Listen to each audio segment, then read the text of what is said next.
Welcome to True and Unpolished, the podcast, a cuss culture production. Through this podcast, our intention is to uplift, inspire, and amuse. Let's get authentic. I'm Lydia Singleton. And I'm Nicole Wilson. And you are listening to True and Unpolished, the podcast. And today, Nicole and I are being joined by our soul sisters, our spiritual partners, Mary, Hal, and Christy Sprati. Hi, thank you for coming today. Hi. Thanks for having me. Yes, it's very, very exciting. And I have to tell you guys that this is a learning experience. We're all doing this remotely. So everybody understand that we are at a social distance. Do not be worried about our safety or the safety of anyone whom we might come into contact with after this show. So today, what we wanted to talk about was, the evolved form of friendship. It's been called spiritual partnership, but really, I kind of like the term evolved friendship because I think it sometimes when I hear spiritual partnership, I think that we're talking about exclusively romantic love. It feels like that to me, and that is not what we're talking about. We're talking about the recognition that every form of relationship is evolving just as we are evolving. And the four of us are participating in evolved form of friendships collectively and, one-on-one with each other. And I have to say, this is the first time we've all talked before. Does everybody know that? Yeah. I was noticing that too. Yeah, like this is the very first time that we've done this. So for those of you who are listening to us, we all have individual relationships with one another. And really, we all have weekly calls with one another. And so I will have a call with Nicole. Nicole will have a call with Christy. Christy will have a call with Mary. Mary will have a call with me. I mean, all of us are having calls with each other. And one of the things that brings up is boundaries and how do we honor and respect our individual conversations as sacred and yet still have connection when we come onto the next call with the next person without giving the other one away. So it's super fun to navigate, right? It's a lot of fun that we're having doing this. I think the best way, we were talking before we started here, and I think the best way to dive into evolved forms of relationship is through the mechanics and explaining some of the mechanics and how they work and what it looks like. Some for examples. And I have some for examples that I'm happy to start with unless somebody else has a for example they would like to start with. Go ahead, Lydia. Okay, good, because crickets aren't good on a podcast. I feel like it's like rule number one, don't have crickets in the background. Okay, so the first is trusting in the process of life. So, there's no difference between your own personal growth work, your own work on evolving as a soul, as a person, and doing it in a relationship. So it's essentially deciding I'm not going to compartmentalize my personal growth into just me and in the circumstances of my life. I am going to bring it and to bring the principles into the relationship. So one of those is trusting in the process of life. So that's an example for me of part of my growth and part of my work. So trusting in the process of life, what that looks like in terms of relationship is when I'm on a call, and if Christy and I are on a call and the call drops, then we both know that our conversation was over. That life decided we were done talking and that was all that was necessary. And the other part of that, and Mary and I know this really well, it's, in a moment where one of us tries to call the other. Let's say something happens and I try to call Mary because I'm upset about something's happened and I want to process with her. So I try to call her and she doesn't answer. Then I can know by trusting in the process of life that I wasn't meant to process it with Mary. So it means I was either meant to process it with someone else or I was meant to process it on my own. And oftentimes I really think it's on my own. But I haven't on my own. Yes, that's happened to me a lot. Yeah. And I think in the, it's difficult. I mean, you both have to have that understanding. Like, we both have to decide we are going to trust that whatever is going to happen is meant to happen. Otherwise, there's this need to like call and check in, right? Christy and I have a no qualifier rule. Yeah. I was just thinking, I had a specific example of that from recently. I was trying to make some decisions around my kids' school situation. And specifically, I had reached out to Lydia and said, hey, can we talk? And then there was something that came up that you couldn't talk. And then the next day, I forget what happened, but I know it was 3 times. And one of the times I was on a long drive that was an hour, and my GPS wouldn't work. And I was on the call with my husband as he was navigating me, and you called me, and I was like, life is telling me. I can't answer the phone. Right. I can't answer the phone. Life is telling me this is something I need to sit with and process on my own. I knew it the moment. It was very clear that the universe was sending that message that it was for me to sit with on my own versus process. That's awesome. I didn't know that story. That's a good story. Yay. It's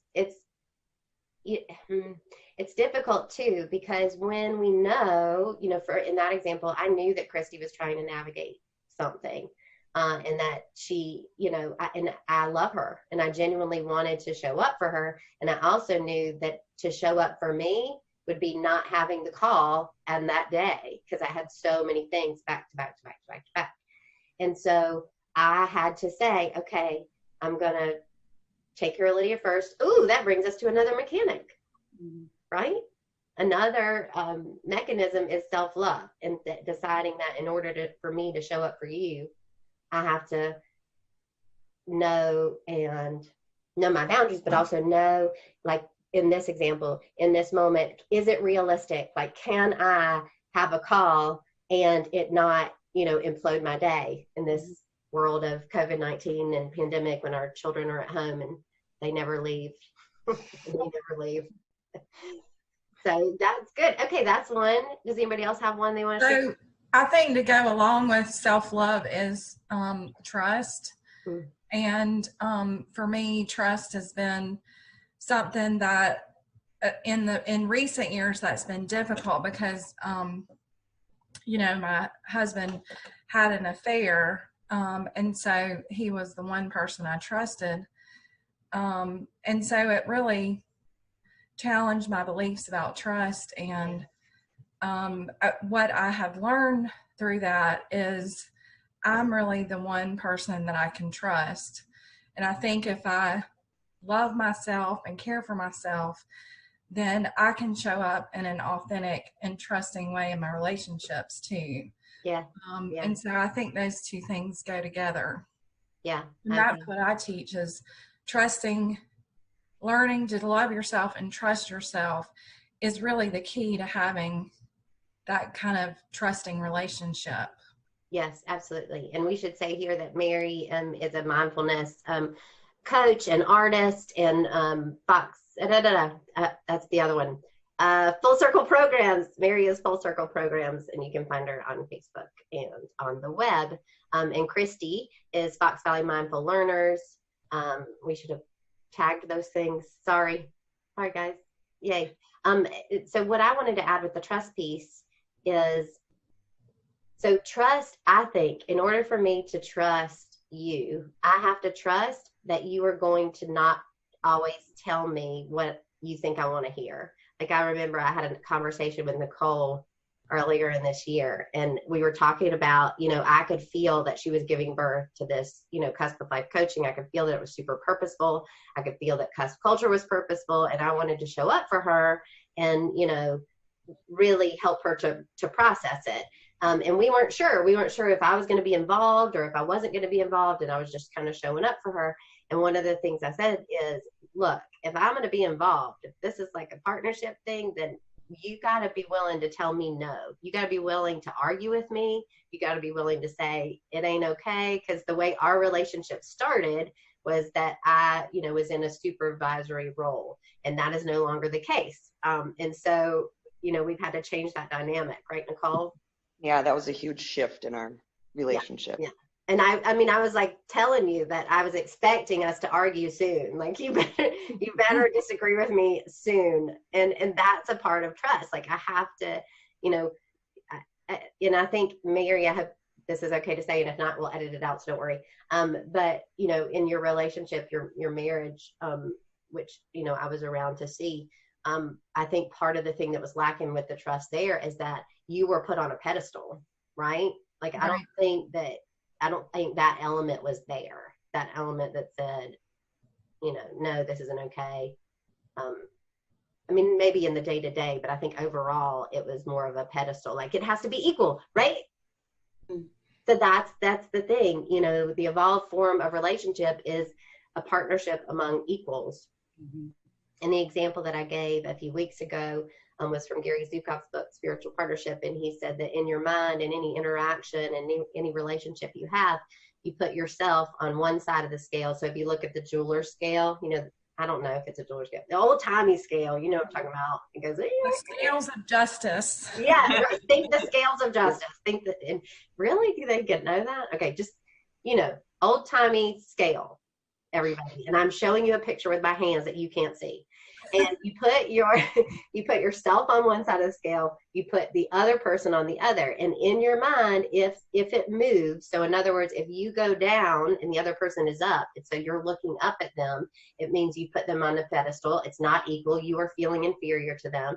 If they go down and you go up, then you are feeling superior, right? And in relationships, and if we get on, look, I've been doing this, using this little tool, and it's amazing to me how often my scales are unequal. Like I would have told you before I started using the tool that, oh yeah, I got a bunch of equal relationships going on. And I've played this game with myself and I've said, you know, where am I on the scale?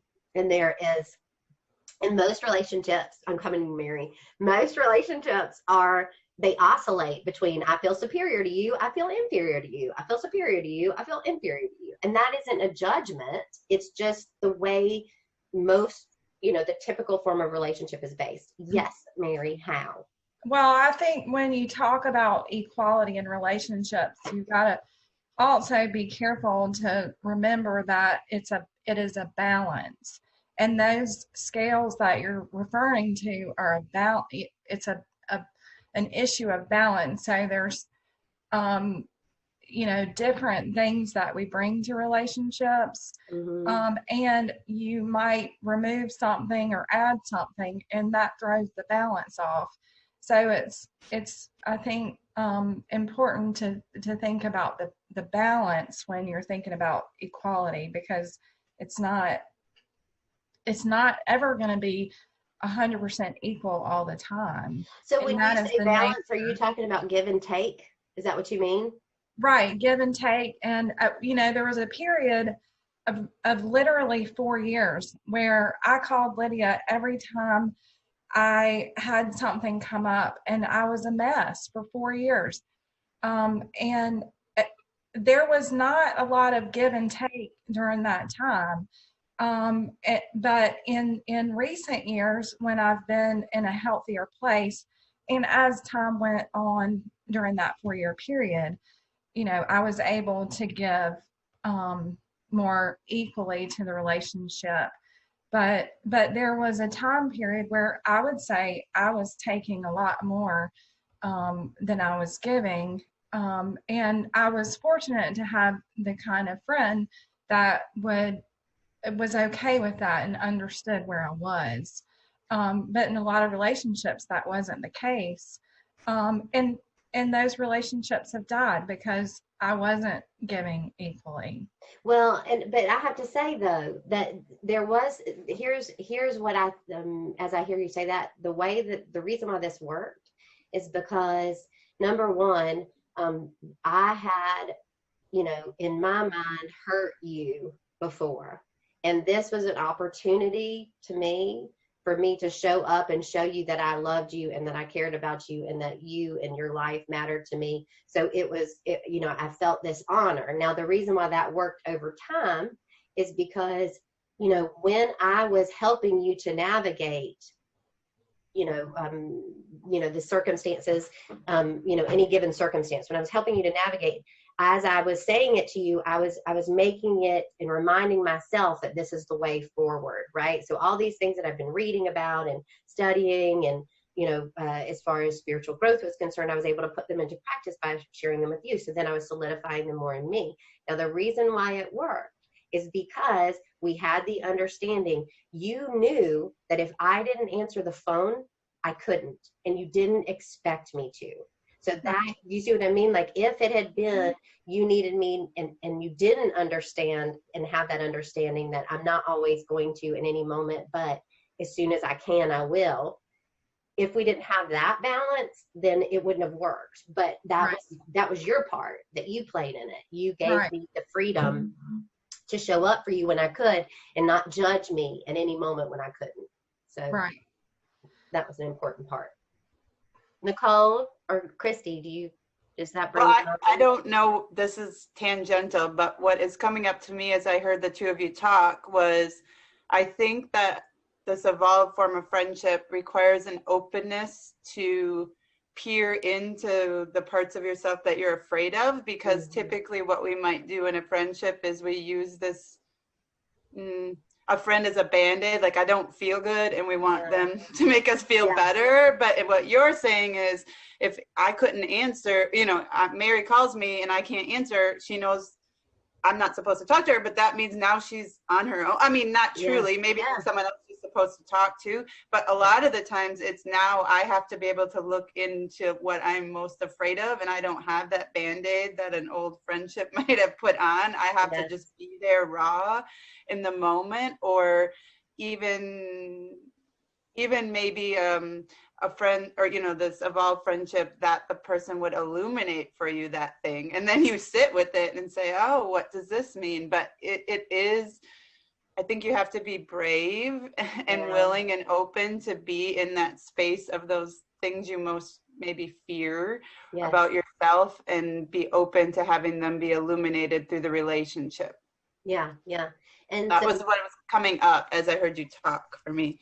Absolutely. And so Gary Zukav says it this way. He says that, in the old form of relationship, it is, I am with you because you make me feel safe and secure. That's why we're together, because you make me feel safe and secure. And the moment you stop making me feel safe and secure, we have a problem, right? And in spiritual partnerships, the evolved form of friendship, it is, I am not here to make you feel safe and secure. I am here to be with you as you look at those parts of you that don't feel safe and secure, and that would think you need me to do that.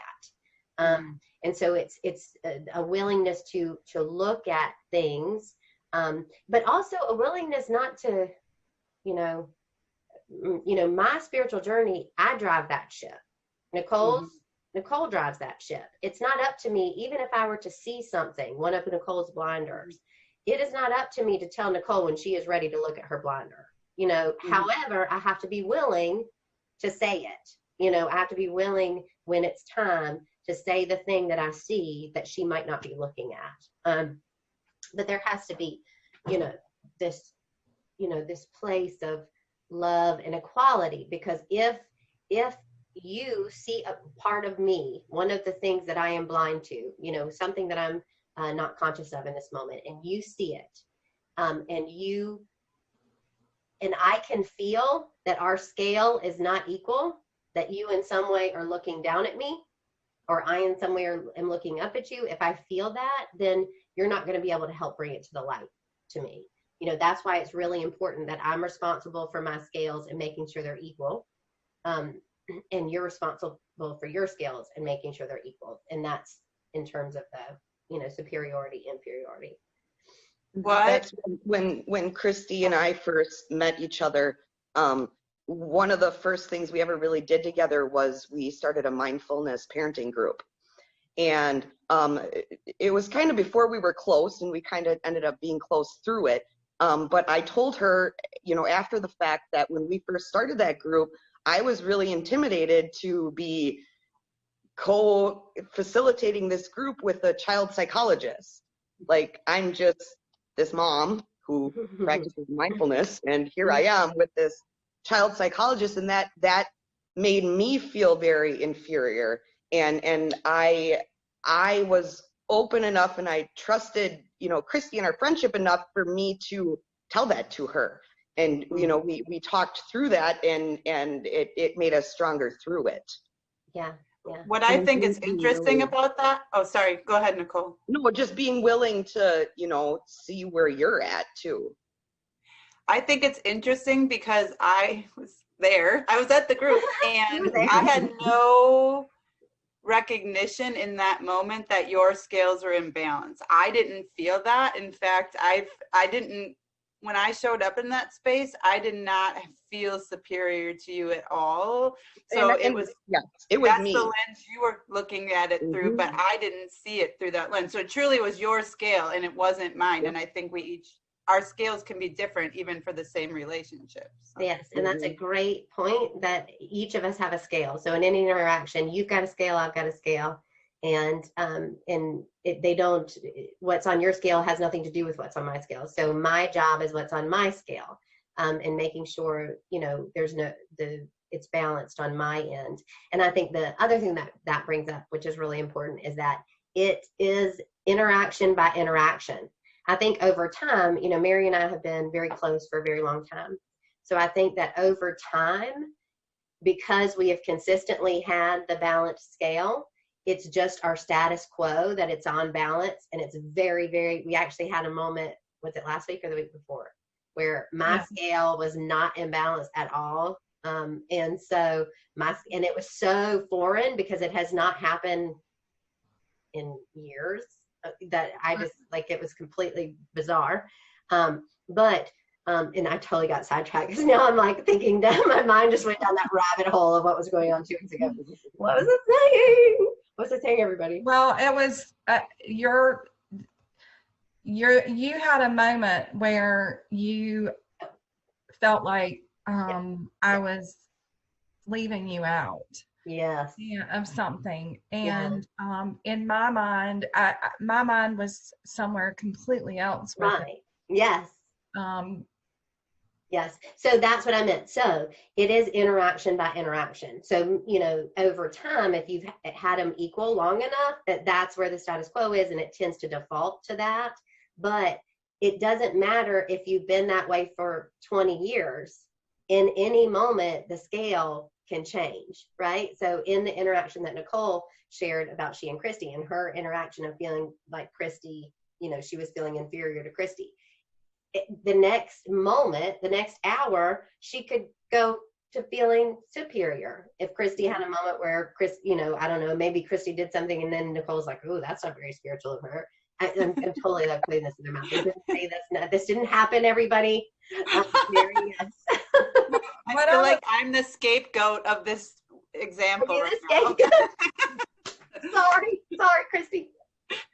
What I was thinking about has to do with, and I think this is an interesting dynamic because Lydia and I have been friends for 20-something years. We've pretty much known each other most of our life. And the relationships for me, Nicole and Christy, are new relationships. And so what I'm kind of thinking about, I think is relevant, is, starting new relationships and evolving existing relationships, and how that kind of fits into these things that we're talking about. Because I remember how alone I felt when I first started consciously engaging in my spiritual journey. And I've heard other people say it, well, I can't, there's nobody out there like me. And so I think, my thought is just knowing that they are out there. And I think adding these modalities that we're talking about into current relationships is a way for those relationships to evolve.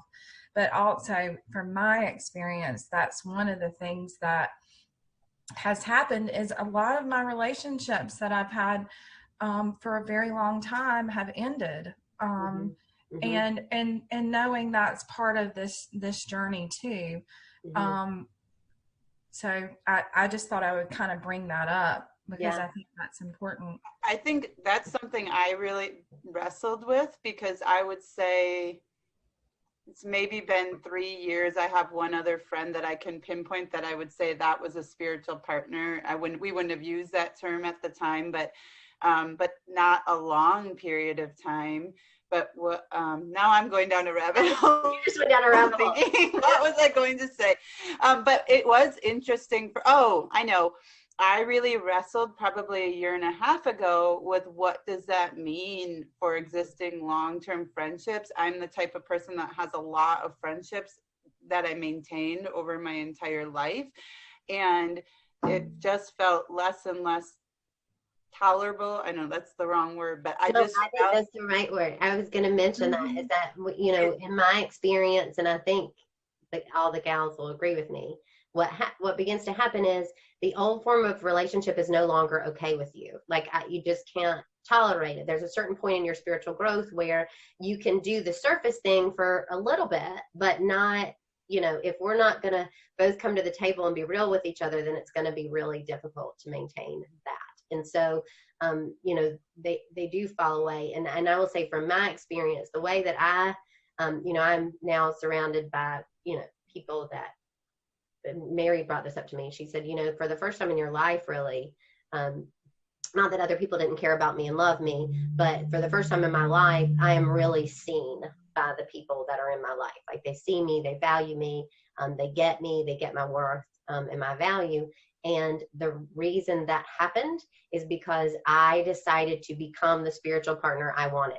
I decided to become the friend that I wanted. That's how you do it. You be the hero. And so if you're in that moment in your life where it hasn't showed up in form yet, where you don't have your Nicole, your Christy, your Mary yet, then what you need to know is you be it. You be it, because you will draw it to you.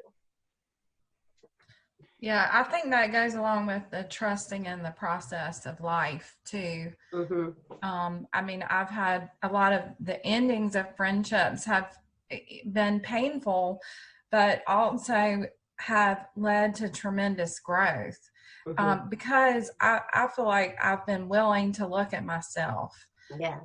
And if something didn't work, then I was aware that it's me, you know. I'm the common denominator.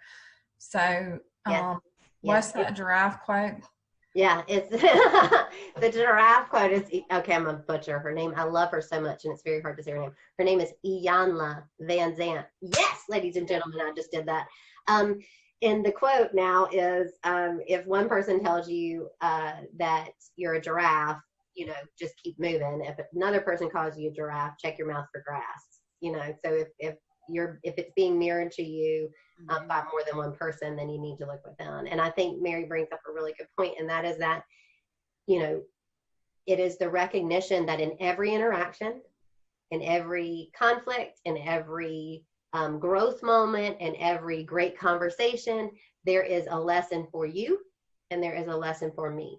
And my job is to say, what's this about for me, and what's mine to learn, what's mine to incorporate, and you and your lessons are, you know, that's your business, and me and my lessons, that's my business. And that's one of the things that we do for each other. I can say to Mary, if I tell Mary anything, if I can call her and say, this is what's going on, you know, in this dynamic, you know, me and this person, this is what's going on, and she'll say, okay, so what's yours? Right? Like what's in it. And what I know is that anything I see out there in the world of form, anything I see in you that I don't like, it's in me somewhere, or I wouldn't see it. Anything I see in you that I love is in me somewhere, you know, because that's what we're all doing. We're just walking around projecting all over each other. Which brings us to the point, why are we doing this? Nicole? I just want to say too, I think my experience with friendships in the past is just a little bit different, and I didn't really realize this honestly until I just was listening to you guys all talking, and how grateful I am for all of you, because I realized that I didn't even really know what spiritual partnership meant or anything, and I look back, and that's what I was trying so hard to do with everybody in my existence. Yeah. And nobody was complying or grabbing on or being my friend. Nobody wanted to play the spiritual partnership game. And I was just always looking for it, and it's just interesting to me. I don't know. And now it's like it's so easy now with friendships to be what I didn't realize I was looking for all along. Yeah. Does that make sense? Yes. Okay. And I wondered too if that was like Lydia was talking about earlier, like you stepping up, because I've seen, and I've not known you for a long period of time, but in our friendship of a year and a half, I've seen huge shifts within you. So as you stepped up and became the partner or the friend that you wanted to draw in, then it manifested in your life, which is I think too that, you know, I met you and Lydia was kind of at the tail end too, but I was on the tail end of self-healing. You know, being in an abusive relationship and being a victim for so many years of my life, I didn't know how to live any other way. And when I realized that I didn't want to live that way anymore, I really, you know, went inward, and it's been kind of a fast track ever since. Because I'm not, you know, holding on to that. That came up to me earlier. Fast track made me think of something I have noticed, and I have been on a spiritual journey for a while. A lot of it was internal work, so meditation and reading and journaling were the things I was doing. But the shifts I've had since I brought quote unquote spiritual partners into my life, it's been exponentially faster as far as my own growth and shifts versus had I continued to plod along and work through my spiritual growth on my own. So I just wanted to mention that because I do think being willing to engage in these types of relationships can really accelerate your own spiritual growth and bring you closer to your own truth and closer to, you know, your purpose and your light if you are willing to do it. So I'm really thankful for all of you for being willing to take those roles, because I've noticed a huge acceleration. That was my experience.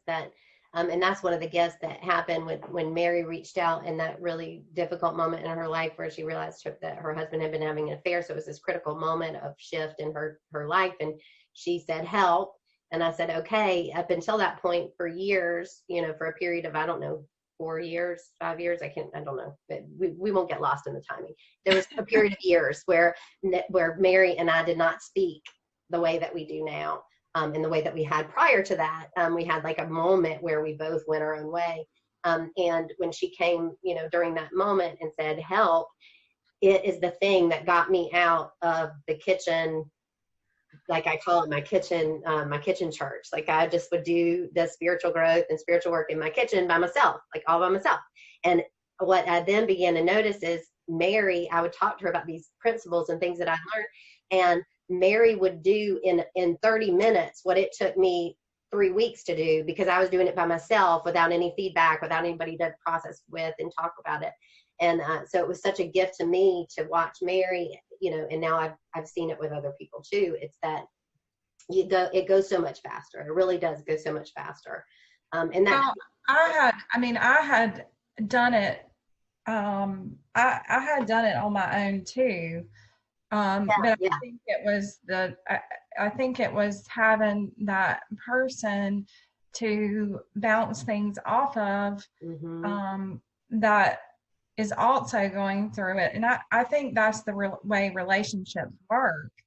They are mirrors to what is going on in our life. And I think when we show up for each other in that way, in that partnership kind of way, then it makes it easier for everybody. So, and also I know for Lydia and I, and we've been friends for so long, our relationship was not an evolved friendship. No, it was not.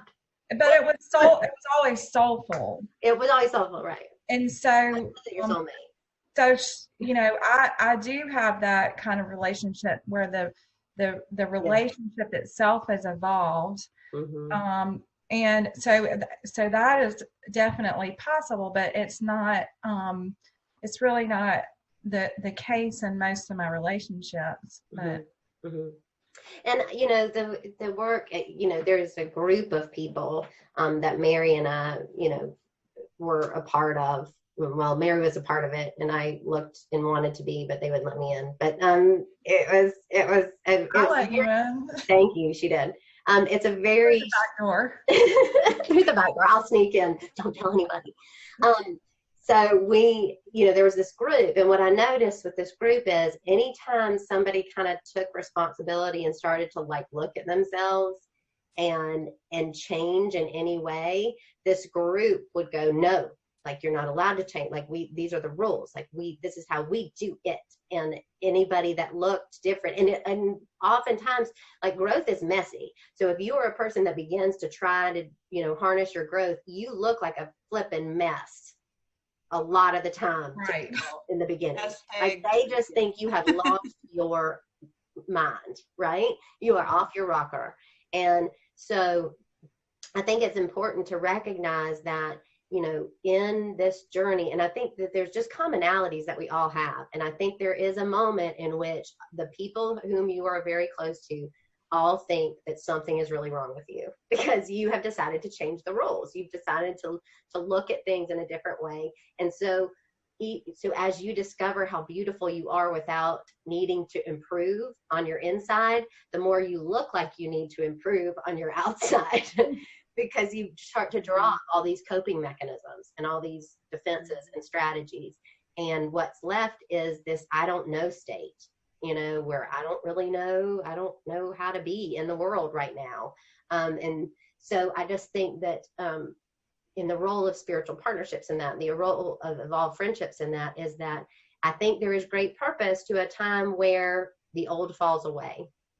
So don't grasp, I think that it's important not to grasp for it, because if it is falling away, it is because there is something new that is going to take its place. And there may be a period where nothing is in its place for a time. And that's your time to show up as it and energetically radiate it so that you can draw it to you. So we've been talking now for almost an hour, which would be a lot, 4 episodes really. So, but I think that this is just the start of this conversation. I think we could talk about this on and on. So I think for this time, we're going to allow that to be it. And when I say it, you're probably listening to part 4 of this series, everybody. But I just want to say, I'm so grateful. I'm so grateful to Mary Howe and to Christy Spruddy and to Nicole Wilson, my soul sisters, my partners and my friends. And thank you for being here today and for talking about this. And you've been listening to True and Unpolished, the podcast. Let's see what happens next.